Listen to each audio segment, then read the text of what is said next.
Police মন্ত্রী মমতা ব্যানার্জি অবিলম্বে ওনার পদত্যাগ করা উচিত। বাংলার মানুষ ওনাকে চায় না। উনিই তো বলেছিলেন, এই শওকত তুই তো বোম্বা দিস, বস চুপ।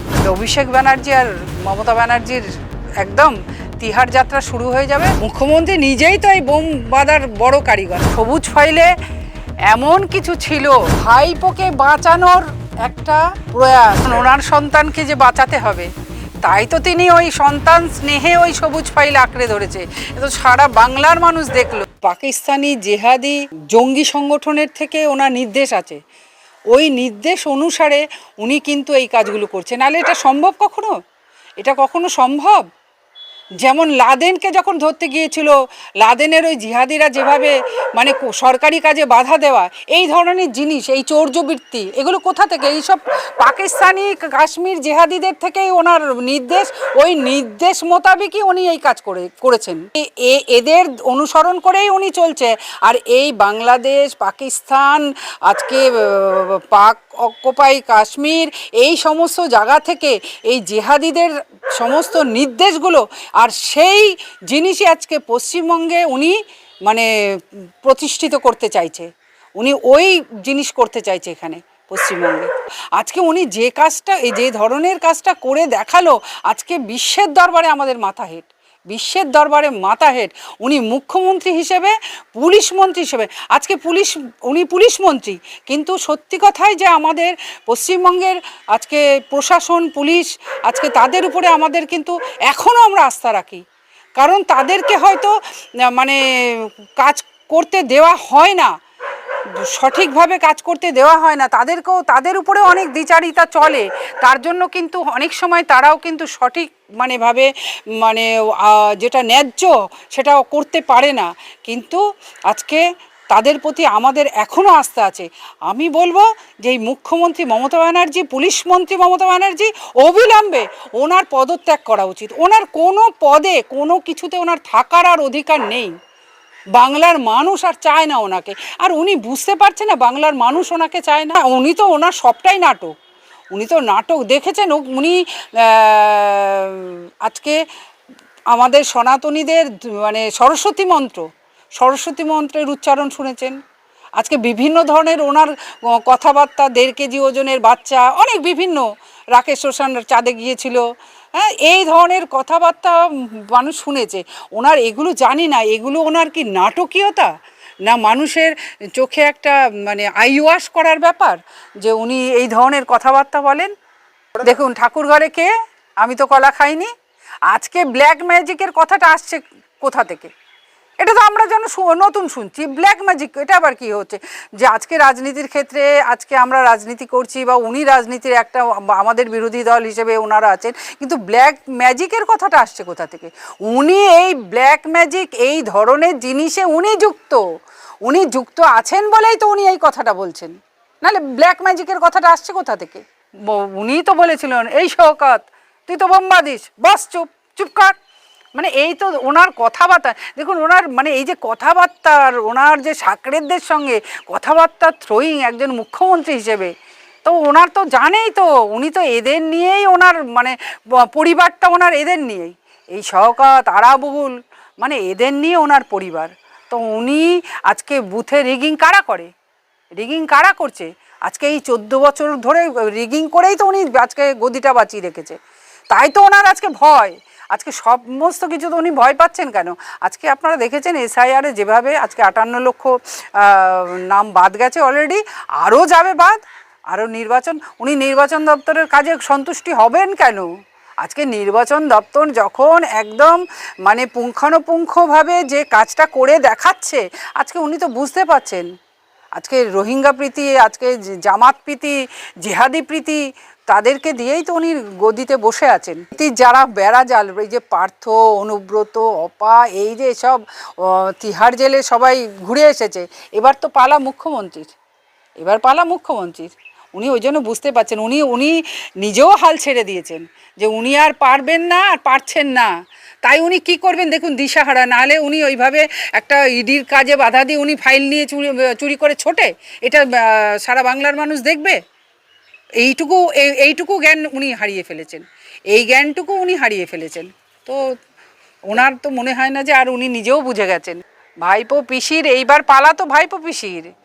ইডি যেভাবে তদন্ত শুরু করেছে আপনারা দেখবেন আর কিছুদিনের মধ্যে বিজেপির সরকার হয়ে যাওয়ার পরে যেভাবে এই সমস্ত দুর্নীতির আখড়াগুলো আরও বেরোবে সেটা আজকে বাংলার মানুষ দেখবে যে কিভাবে বাংলার মানুষকে বঞ্চিত করেছিল আর কিভাবে বাংলার মানুষের উপরে এই অত্যাচার চালিয়েছিল সমস্ত কিছু আজকে ধরা পড়বে। আজকে ওই এরপরে ওই অভিষেক ব্যানার্জি আর মমতা ব্যানার্জির একদম তিহার যাত্রা শুরু হয়ে যাবে, ওনাদের শেষ জীবন তিহারেই কাটাতে হবে। এই পশ্চিমবঙ্গের এই যে আইপিএস অফিসাররা যারা আছেন, আমি কারোর নাম বলতে চাই না, তারাও কিন্তু চায় এই পশ্চিমবঙ্গের দুর্নীতির বিরুদ্ধে তারা কিন্তু সঠিক কাজ করতে।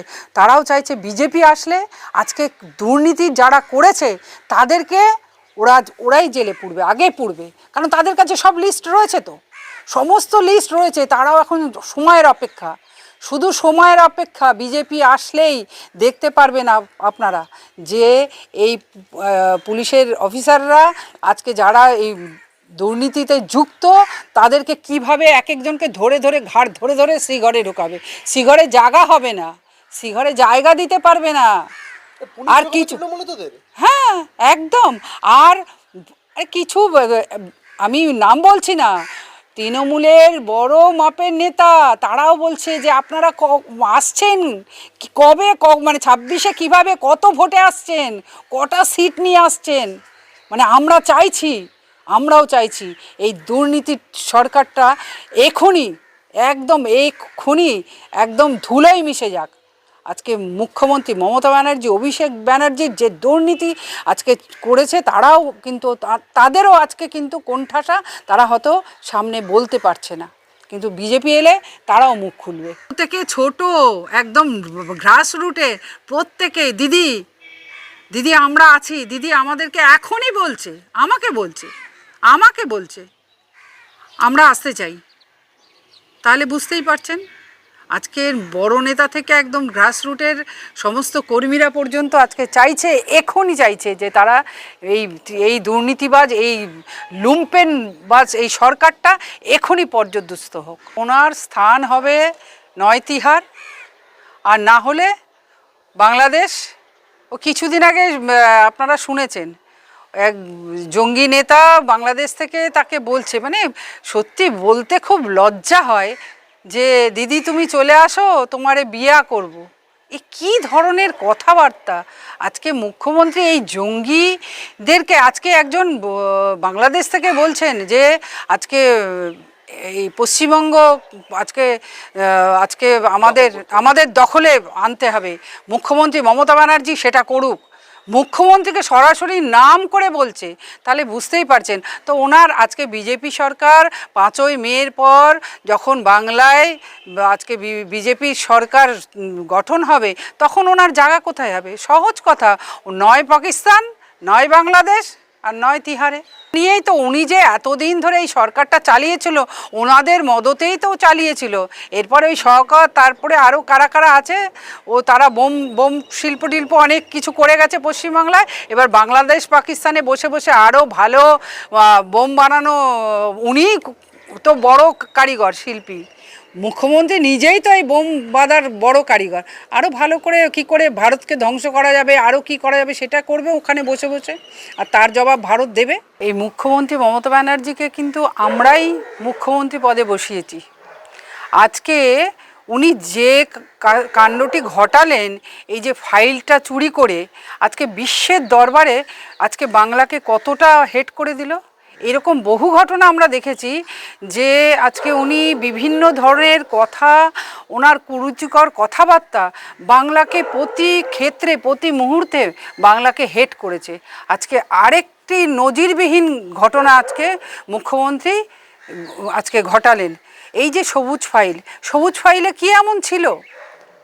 দেখুন, সবুজ ফাইলে এমন কিছু ছিল যেখানে আজকে ওনার ছেলে নয়, ভাইপোকে বাঁচানোর একটা প্রয়াস। সবুজ ফাইলে এমন কিছু জিনিস লুকোনো ছিল যেটা খুব সহজেই ওনার এই যে তার স্নেহের যে দুলাল সে সামনে এসে যাবে, তাই উনি কিন্তু ছুটে গিয়েছিলেন। এই আজকে ইডির কাজে বাধা দিলেন, আজকে অসাংবিধানিক একটা কাজ করে চলেছেন এই মুখ্যমন্ত্রী মমতা ব্যানার্জি। আজকে কি দেখাচ্ছেন মানুষকে?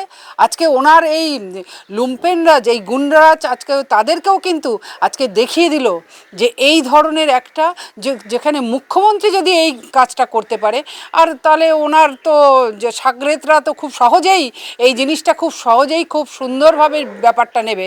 মুখ্যমন্ত্রী যদি আজকে কোনো কিছু তোয়াক্কা না করে আজকে সরকারি কাজে বাধা দিচ্ছেন, ইডির কাজে বাধা দিচ্ছেন, তাহলে সর্বক্ষেত্রেই আজকে কি হতে পারে বাংলায় সেটা তো বুঝতেই পারছি আমরা। মানে এই ধরনের কাজ করার অবিলম্বে আমরা আজকে আমরা কেন্দ্রের কাছে অনুরোধ করব যে এই ধরনের কাজে এক্ষুনি ওনাকে যদি গ্রেপ্তার না করা হয়, এটা কিন্তু বাংলার একটা বড় মানে বার্তা যাচ্ছে খুব খারাপ। একজন মুখ্যমন্ত্রী হয়ে যদি উনি এই ধরনের একটা অপকর্ম করতে পারেন, তো আর সাধারণ মানুষ ওনার আজকে সাকরেতদের উনি কী বার্তা দিচ্ছেন? আজকে বাংলার সমস্ত কিছু প্রশাসন কিন্তু ভেঙে পড়বে এতে। আজকের প্রশাসন ভেঙে পড়বে। অলরেডি উনি একজন পুলিশ মন্ত্রী, একজন স্বরাষ্ট্রমন্ত্রী বাংলার হয়ে উনি যেভাবে আজকে প্রশাসনকে চালাচ্ছেন, আজকে প্রশাসনকে তো বলবো আইপ্যাক দ্বারা চালাচ্ছেন।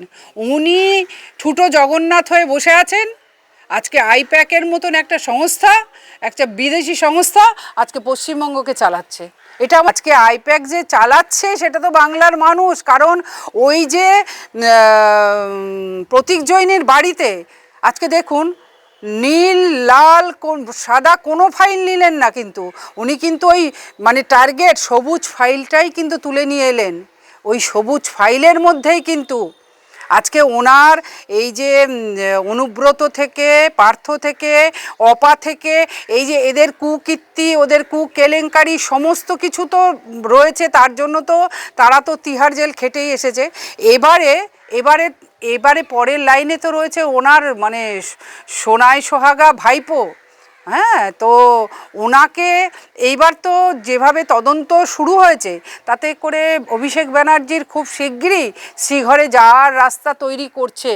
আজকে যেভাবে পশ্চিমবঙ্গে দুর্নীতি, আজকে পুরোপুরি কিসে দুর্নীতি নেই, আজকে এটা তো আর নতুন করে বলবারও কিছু নেই।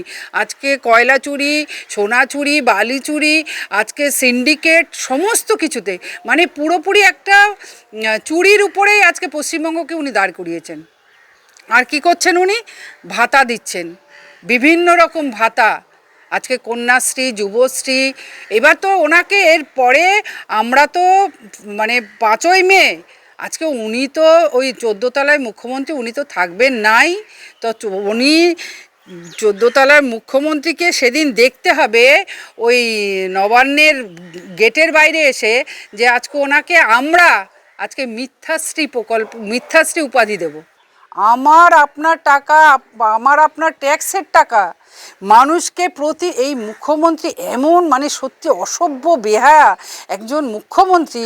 উনি যেভাবে বাংলার মানুষকে সব দিক থেকে প্রতারিত করেছে, আর উনি তো মানে চুরি ছাড়া ওনার কোনো কথা নেই। চুরি মানে মিথ্যে কথা বলতে ওনার এতটুকু মুখে ওনার বাঁধে না। মিথ্যে কথা একদম বেমালুম, মানে রাতকে দিন বানিয়ে দেয়, দিনকে রাত বানিয়ে দেন। উনি হচ্ছে সেই মুখ্যমন্ত্রী।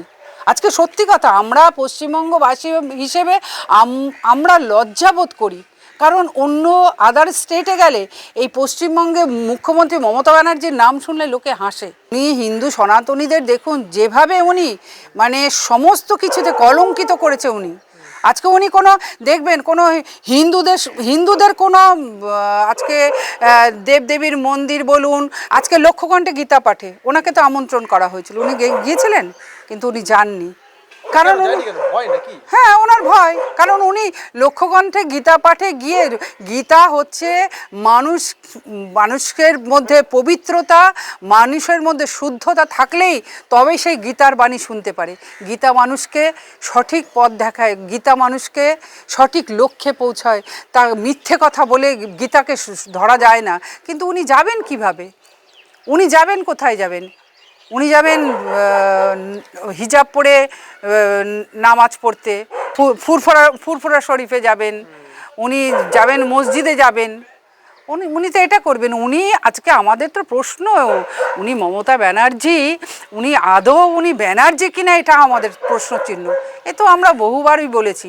কারণ না হলে একজন সনাতনী যদি ব্রাহ্মণ ঘরের উনি মহিলা হন, তাহলে এইভাবে হিন্দুদের উপরে যেভাবে, হিন্দু সনাতনীদের উপরে যেভাবে প্রতি ক্ষেত্রে আমরা দেখেছি, যেভাবে সব মানে হিন্দু আজকে 2024-এ আজকে দুর্গাপুজোর সময় চণ্ডীপাঠ করতে ওই জেহাদিরা বাধা দিয়েছিল, তো মমতা ব্যানার্জি কিছু বলেছিল? তাতে কি তিনি নীরব ছিল? তার মানে এখানে হিন্দুদের কোনো কিছু চলবে না। উনি এই যে জেহাদিদের যে ধর্ম, যে সেগুলো আজকে আমাদেরকে শুনতে হবে। মানে আমাদের হিন্দুদের চণ্ডীপাঠ, আমাদের গীতা পাঠ এগুলো চলবে না। ওনার সন্তানকে যে বাঁচাতে হবে, তাই তো তিনি ওই সন্তান স্নেহে ওই সবুজ ফাইল আঁকড়ে ধরেছে। এ তো সারা বাংলার মানুষ দেখলো।